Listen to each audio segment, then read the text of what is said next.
ከመይ ትኾኑ ዝኸበርኩም ተኻተልትና ኣብ ናይ ሕጂ መደብና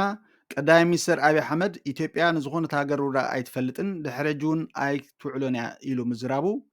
ኣብ ገምገም ባሕሪ ሶማል ትርከብ ከተማ ዜላ ኣብ ዓይኒ ኢትዮጵያ ከም ዝወደቐት ጀርመን ንስደተኛ ንምስጓድ ዘውፃት ሕጊ ምፅዳቑ ከምኡውን ውዕሎ እስራኤልን ሓማስን ዝብሉ ክኾኑ እዮም ክሳብ መደብና ዝዛዘም ምሳና ሓቢርኩም ክትፀንሑ ብክብሪ ንዕድመኩም ኣብ ሰሜን ሶማል ትርከብ ታሪኻዊት ገምገም ባሕሪ ከተማ ዛይላ ንዝሓለፉ መዓልትታት ኣብ መራኸቢ ብዙሓን ክትጥቀስ ፀኒሓ ኣላ እዚ ዝኾነሉ ምክንያት ቀዳማይ ሚኒስትር ኢትዮጵያ ዶክተር ኣብይ ኣሕመድ ሃገሩ ብሰላማዊ መገዲ ወይ ብሓይሊ ኣፍ ደገ ባሕሪ ከም እተጥሪ ድሕሪ ምግላፅ እዩ ዛይላ ሓንቲ ካብተን ኢትዮጵያ ዓይናዊ ዲኣትለን ዘላ ከተማታት ገምገም ባሕሪ ኮይና ኣብዚ እዋን እዚ ብክልተ ረቑሒታት ተሓጊዛ ነታ ከተማ ብፍታው ኮነ ብሓይሊ ኣብ ትሕቲኣ ክትእትዋ ከም ትኽእል እቲ ኣብ ፑንትላንድ ፖስት ዝሰፈረ ሓበሬታ ይመልክት እቲ ቀዳማይ ረቑሒ ተጠቂሱ ዘሎ ኣቐዲሙ ሓደ መራሒ ቀቢላ ሶማልያ ናይቲ ከባቢ ምስ መንግስቲ ኢትዮጵያ ብዛዕባ እታ ኣብ ገምገም ባሕሪ ትርከብ ከተማ ናብ ወደብ ትቕየረሉን ብኢትዮጵያ ትመሓደሩን ሕድገት ንምግባር ምዝታይ እዩ እቲ ሓበሬታ ኣብ ግዜኡ ናብ ማሕበራዊ መራኸቢታት ወፂኡ ምንባሩ ብተወሳኺ ተጠቂሱ ብኻልእ ወገን ኣብ ሃርጌሳ ኣባል ባይቶ ሶማሊላንድ መሓመድ ኣቢብ ናይቲ ቀቢላ መራሒ ምስ መንግስቲ ኢትዮጵያ ምዝራቡን ኢትዮጵያ ኣብ ዛይላ ኢንቨስትመንት ክትገብር ዝብል ሓሳብ ብሓጎስ ከም ተቐበሎ ገሊጹ እዩ እቲ ካልኣይ ረቑሒ ድማ ሶማሊላንድ ልዕላውነት ሃገር እየ ኢላ ምእዋጃ እዩ እዚ ከዓ መንግስቲ ሶማሊ ልዕላውነቱ ኣብ ምኽባር ንዝወስዶ ስጉምቲ ዓንቃፍ ክኸውን ስለ ዝኽእል እዩ ስለዝኾነ ንኢትዮጵያ ነታ ከተማ ብሓይሊ ክትቆፃፀራ ምቹእ ኩነታት ስለ ዝፈጥረላ እዩ ይብል እቲ ሓበሬታ እቲ ናይ ሶማሊላንድ ናይ ምግንፃል ክሲ ሕልሚ ክልቲኦም ንበርበራ ንምሕዋስ ጎስጓስ ዝገብሩ ዝነበሩ ሃፀይ ምኒልክን ሃፀይ ሃይለስላሴን ዳግም ከም ዘባራበሮ እቲ ሓበሬታ ኣመልኪቱ ምኒልክ ንዓሌታት ሶማል ጋዳ ቡርሲን ሓባር ዓዋልን የመሓድሮ ምንባሩ ይገልጽ ብምንባሩ እዚ ከዓ መታን ንግዝኣታት ሶማል ግዝኣቱ ምዃኖም ባይታ ንምፃፍ ሓሲቡ ዝገብሮ ዝነበረ ምዃኑ ብተወሳኺ እታ መርበብ ሓበሬታ ጠቒሳ ኣብ 2018 ፌደራል መንግስቲ ባይቶ ሶማል ነቲ ኢትዮጵያ ምስ ዲፒ ወርልድ ብርኪ ዓዲጋ ንወደብ በርበራ ንምምሕዳር ዝነበረ ውጥን ነፂጎ እኳ እንተነበረ ዲፒ ወርልድ ግን ክሳብ ሕጂ ወደብ በርበራ የመሓድሮ ኣሎ ሶማልያ ብመሰረት ምዕራፍ 7 ውዕል ሕቡራት ሃገራት እያ ትመሓደር እዚ ምዕራፍ ኣብ ልዕሊ ዓለማዊ ፀጥታ ስግኣት ዝኾነ ሃገራት ዝትግበር እዩ ኣብ ሰሜን ሶማል ዘሎ ምምሕዳር ሶማሊላንድ ግን ኣካል ልዕላውነት ሶማል ምዃኑ ይቃወም ንመግለፅታት ባይቶ ፀጥታ ሕቡራት ሃገራት ሸለል ከም ትብሎን እንተኾነ ግን ካብ ወራር ኢትዮጵያ ብኡ ክትሕሎ ትፅቢት ከም ትገብርን ፑንትላንድ ፖስት ሓቢራ መንግስቲ ሶማል ግን ነተን ናይ ቤነን ስጉምቲ ወሲደን ዘለዋ ፑንትላንድን ሶማሊላንድን ከም ግዝኣቱ ስለ ዝርአን እንተደኣ ንልዕላውነት ሶማል ዝትንክፍ ኣጋጢሙ ኢዱ ኣጣቢሩ ከም ዝርአ እዩ ዝገልጽ ከተማ ዛይላ ንጅቡቲ እታ ዝቐረበት ከተማ ሶማልያ ቀዳማይ ሚኒስትር ኢትዮጵያ ኣብይ ኣሕመድ ኢትዮጵያ ኣብ ታሪኻ ንዝኾነት ሃገር ውራ ከም ዘይትፈልጥን ድሕሪ ሕጂ እውን ከም ዘይትውዕሎን ገሊጹ እሱ ሎሚ ተኸቢሩ ኣብ ዝወዓለ መበል 119 መዓልቲ ሰራዊት ምክልኻል ኢትዮጵያ ተረኺቡ ኣብ ዝሃቦ መደረ ምግላፁ ኣገልግሎት ዜና ኢትዮጵያ ሓቢሩ እሱ ብተወሳኺ ናይ ምክልኻል ሰራዊት ልዕሊ 100 ዓመታት ኣቑፂሩ ኣብ ዘሎ ታሪኹ ምክልኻል እምበር ምጥቃዕ ዕላምኡ ገይሩ ኣይፈልጥን ድማ ኢሉ ስለዝኾነ ከዓ ኢትዮጵያ ንዝኾነት ሃገር ወራር ፈፂማ ኣይትፈልጥን ኣብ ቀፃሉን ኣይክትገብርንያ ኢሉ እሱ ቀፂሉ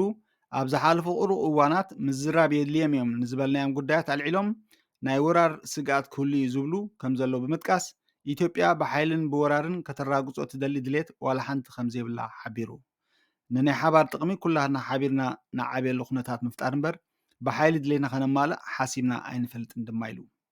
እቲ ቀዳማይ ሚኒስተር ድሕርቲ ንባይታ ሃገሩ ብዛዕባ ኣፍ ደገ ባሕሪ ምውናን ዘቕረቦ ዝተምህሮ ካብ መንግስታት ኤርትራን ጅቡትን ሶማልን ዝተዋህቦ ተሪ ግብረ መልሲ ስዒቡ ዝቐርብ ዘሎ ብቃንኡ ፍልይ ዝበለ መደረ ተቀዳማይ ሚኒስተር እዩ መንግስታውያን ሓውሲ መንግስታውያን ማዕከናት ዜና ኢትዮጵያ ነቲ ሓሳባት ናይ ተቀዳማይ ሚኒስተር ንኣፍ ደገ ባሕሪ ኣመልኪቱ ዝሃቦ ሓሳብ ኣብ ምድራዕ ተፀሚደን ከም ዘለዋ ይፍለጥ ካቢነ ሚኒስትራት ጀርመን ትማል ረቡዕ ነቲ ቻንስለር ኦሎፍ ሾልዝ ዝኣመሞ ምስጓግ ዘይዕውታት ሓተት ዕቑባ ንምቅላል ዝዓለመ ሕጊ ኣጽዲቑ እቲ ተግባራዊ ንምግባር ፍቓድ ባይቶ ዘድልዮ ረቂቕ ሕጊ እቲ ዝለዓለ ንውሓት ግዜ ቅድሚ ምስጓግ ካብ 10 መዓልታት ናብ 28 መዓልታት ክውስኽን ብፍላይ ድማ ኣባላት ገበነኛ ጉጅለታት ዝኾኑ ሰባት ንምስጓግ ዘመቻችእን ምዃኑ እዩ ብተወሳኺ ሰበስልጣን መንነት ሓደ ሰብ ብጽኑዕ ንምርጋጽ ዘኽእሎም ሰነዳት ንምርካብ ኣብ መንበሪ ኣባይትን ምፍታሽ ፍቓድ ምሃብ ከምኡውን ኣብ ገለ ጉዳያት ሰበስልጣን ብዛዕባ ምስጓግ ኣቐዲሞም ምፍላጥ ዘለዎም ግዴታ ከም ዝኣሊ ተፈሊጡ ኣሎ። እቲ ቻንስለር ብ8 ጥቅምቲ ዝተኻየደ ዞባዊ ምርጫ መረፅቲ ነቲ ህልኽ ዝመልኦ 3 ሰልፍታት ዝሓቆፈ ጥምረት ስለ ዝቆፅሮ ንጉዳይ ኢሚግሬሽን ኣትሪሩ ክሕዝ ከም ዝተቐስበ ኣመልኪቱ እሱ ዝሓለፈ ሰሙን ጀርመን ክፀንሑ መሰል ዘይብሎም ስደተኛታት ብዝለዓለ ደረጃ ክትጥርስ ክትጅምር ከም ዘለዋ ገሊፁ ምንባሩ ንሕና እውን ኣብ ናይ ዕለት 19 ጥቅምቲ ፈነውና ሓቢርና ምንባርና ይዝከር። ሚኒስተር ውሽጣዊ ጉዳያት ናንዚ ፋይዘር መሰረታዊ መሰል ዕቑባ ንምሕላው ዘይስሩዕ ስደት ብዓብዪ ክንድርት ኣለና ክትብል ረቡዕ ገሊፃ እቶም ናይ ምፅናሕ መሰል ዘይብሎም ካብ ሃገርና ክወፁን ኣለዎም ድማ ኢላ። ጀርመን ሎሚ ዓመት ቅድሚ ሓደ ዓመት ዝነበረ ኣስታት ብ27 ሚእታዊ ዝበዝሑ ሰባት ካብ ሃገራ ከም ሰጎት ገሊፃ ግን ስጉምቲ ምውሳድ ርኡይ ኣድላይነት ኣለውን ኢላ። መብዛሕቶም ኣብ ጀርመን ዝተነፅጉ ሓተቲ ዕቑባ ሕጂ እውን እንተወሓደ ብሕማም ናይ መንበሪ ኩነታትን ህፃናት ዘለዎምን ወይ ወረቐት መንነት ዘይምህላው ከጠቃልል ዝኽእል ምክንያታት እንተወሓደ ግዜያዊ ፍቓድ ናይ ምፅናሕ ተኽእሎ ኣለዎም። እቲ ሓድሽ ሕግታት ክሳብ ክንደይ ለውጢ ከምፅእ ከም ዝኽእል ክረአ እዩ። ምስጓግ ብዝተፈላለየ ምክንያታት ክፈሽል ይኽእል እዩ እንተላይ እቶም እቲ ሕጊ ዝምልከቶም ግን ምንጪ ስደተኛ ዝኾኑ ሃገራት ምትሕባር ዘይምህላዎም ክትብል ኣብሪሃ ጀርመን ነቲ ፀገም ንምፍታሕ ምስ ዝተፈላለዩ ሃገራት ስምዓት ክትገብር ትፅዕር ኣላ። ኣብ ርእሲኡ ድማ ናይ ሕጋዊ ስደት ዕድላት ክትፈጥር ትፅዕር ከም ዘላ ብተወሳኺ ተሓቢሩ ፋይዘር ንስደተኛት ብኮንትሮባንድ ዝእቱ ሰባት ዝወሃብ ዝተሓተ ዝለዓለን መቕፃዕቲ እውን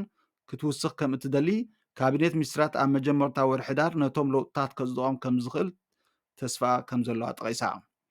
ኣብ ዶብ ጀርመን ምስ ፖላንድ ቼክ ሪፓብሊክን ስዊዘርላንድ ዝግበር ምቁፅጻር እንተወሓደ ብ20 መዓልትታት ከተናውሕ መደብ ከም ዘለዋ ገሊፃ መንግስቲ ንኮሚሽን ኣውሮፓ ንመጀመርታ 10 መዓልትታት ዝፀንሕ ምርመራ ዶባት ብ16 ጥቅምቲ ኣፍሊጡ ምባሩ ኣሶሽየትድ ፕረስ ሓቢሩ። ክቡራት ሰማዕቲ እዚ ውሳኔ ብቐጥታ ዝምልከቶም ክነሶም ግን ሓበሬታ ዘይረኽብሉ ስለ ዝኽእሉ መታ ነታ ሓበሬታ ክዝርጋሕ ሸር ክትገብራ ብክብሪ ይሓተኩም። ቀዳማይ ሚኒስትር እስራኤል ቤንጃሚን ናታንያሁ በቲ ብ7 ጥቅምቲ ብዕጡቓት ሓማስ ዝተፈፀመ ደማዊ ህልቂት ተሓታቲ ምዃኑ ገሊፁ እዚ ግን ድሕርቲ እስራኤል ኣንጻርቲ እስላማዊ ዕጡቕ ጉጅለ ትገብሮ ዘላ ኩናት ጥራይ ዝመፅእ ድማ ኢሉ ናታንያሁ ትማል ረቡዕ ምሸት ብሃገር ደረጃ ብቴሌቭዥን ኣብ ዝሃቦ መደረ ኣብ ልዕሊ ቃዛ መሬታዊ መጥቃዕቲ ንምፍፃም ኣብ ምድላዋት ተፀሚዱ ከም ዘሎ እኳ እንተገለፀ እዚ መዓዝ ክኾን ከም ዝኽእል ኣይሓበረን። ብተወሳኺ በቲ ልዕሊ 1400 እስራኤላውያን ዝቐተለ ልዕሊ 200 ካልኦት ድማ ጅሆ ዝገበረ መጥቃዕቲ ሓዘኑ ገሊፁ ጥቅምቲ 7 ኣብ ታሪክና ፀላም መዓልቲ እያ ድማ ኢሉ ኣብ ደቡባዊ ዶብ ከባቢ ቃዛ ዘጋጠመ ውድቀት ኩሉ ክሳብ ታሕቲ ክንምርምሮ ኢና ንዓይ ሓዊሱ ኩሉ ሰብ መልሲ ክህብ ድማ ክግደድ ኢሉ ብካልእ ወገን እስራኤል እቲ ኣብ ቃዛ ትፅቢ ዝግበረሉ መጥቃዕቲ ንሕጂ ከተዳናጎ ተሳሚዓ ምህላዋ ቢዝነስ ደይ ሓቢር ኣላ። ኣሜሪካ ኣብቲ ከባቢ ሃገራት ዝርከቡ ወታደራታ ንምክልኻል ናብቲ ዞባ ናይ ምክልኻል ሚሳይል ንምግዓዝ ክትጓየ ከም ትኽእል ፀብፃባት ዎል ስትሪት ጆርናል የመልክት። እስራኤል ኣብቲ መደባ ኣብ ውሽጢ ቃዛ ንዝርከቡ ሰላማውያን ሰባት ሰብኣዊ ሓገዝ ንምቕራብ ዝግበር ፃዕሪ ከምኡውን ብዕጡቓት ሓማስ ተታሒዞም ጅሆታት ነፃ ንምውፃእ ዝግበር ዲፕሎማስያዊ ፃዕርታት ኣብ ግምት ከም ዘእተወ እቲ ፀብፃብ ይሕብር። ወታደራዊ ኣዘዝቲ ኣሜሪካን ካልኦት ሰበስልጣንን መጥቃዕቲ ኣብቲ ብሓማስ ዝምራሕ መሬት ፍልስጤን ምስ ተጀመረ ሓይልታቶም ብዕጡቓት ጉጅለታት ዒላማ ክኾኑ እዮም ዝብል እምነት ኣለዎም። ኣሜሪካ ስታት ደርዘን ዝኾና ስርዓተ ምክልኻል ኣየር ናብቲ ዞባ ንምውፋድ ትጓየ ከም ዘላ እቲ ጆርናል ሓቢሩ ኣሎ። ኣሜሪካን ካልኦት ሰበስልጣን እቲ ውግእ ናብ ዝሰፍሐ ዞባዊ ግጭት ክልሕም ከም ዝኽእሉን ስጋኣቶም ይገልፁ ኣለዉ። ትካል ሕቡራት ሃገራት ንፍልስጤማውያን ስደተኛታት ኣብ መላእ ወሽጢ ቃዛ ዝገብሮ ናይ ረድኤት ስርሒታት ኣዝዩ ክጎድል ከም ዝኽእል እውን ይገልፅ ኣሎ። ኣብ ቃዛ ዝርከባ ሆስፒታላት ንውግኣት ብውሕዱ ብኣቅርቦት ናውቲ ሕክምና ንምሃብ ዝከኣለን ይገብራ ከም ኣብ ዘለዋሉ እዋን ፕረዚደንት ፈረንሳ ኢማኑኤል ማክሮን ፈረንሳ ኣብ ወሽጢ ቃዛ ናብ ዝርከባ ሆስፒታላት ሓገዝ ንምምፃእ መርከብ ሓይሊ ባሕር ክሰድድ ምዃና ገሊፁ እታ መርከብ ኣብ ውሽጢ 48 ሰዓታት ካብ ወታደራዊ ወደብ ፈረንሳ ቱኖን ኣብ ባሕሪ ማእኸላይ ባሕር ክትብገስ ምዃና ሓቢሩ ተወሳኺ ዝርዝር ሓበሬታ ግን ኣይሃበን። ብዘካዚ ሓንቲ ናውቲ ሕክምና ዝሓዘት ነፋሪት ፈረንሳ ሎሚ ናብ ግብፂ ክትኣቱ እያ። ማክሮን ድርብ ምዕየር የለን ሃገራዊ ሕጊ ንኩሉ ሰብ ይምልከት ድማ ኢሉ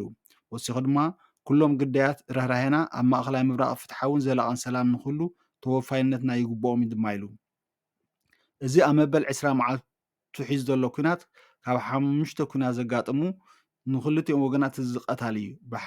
ብሓማስ ብዝምራሕ ሚኒስትሪ ጥዕና ትማል ረቡዕ ኣብ ዝሃቦ መግለፂ ብውሕዱ 6546 ፍልስጥኤማውያን ክመቱ ከለዉ ካልኦት 17439 ድማ ቆሲሎም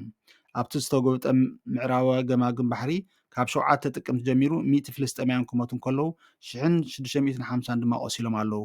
ኣብ እስራኤል ልዕሊ 1400 ሰባት ከም ዝተቐትሉ ሰበስልጣን እስራኤል ገሊፆም መብዛሕትኦም ኣብቲ ናይ መጀመርታ ዕግርግር ዝሞቱ ሲቪላት እዮም ድማ ኢሎም ሰራዊት እስራኤል ትማል ረቡዕ ኣብ ጋዛ ዝተረፉ ጅሆታት ናብ 222 ሰባት ከም ዘዕበየ ዝፍለጥ ኮይኑ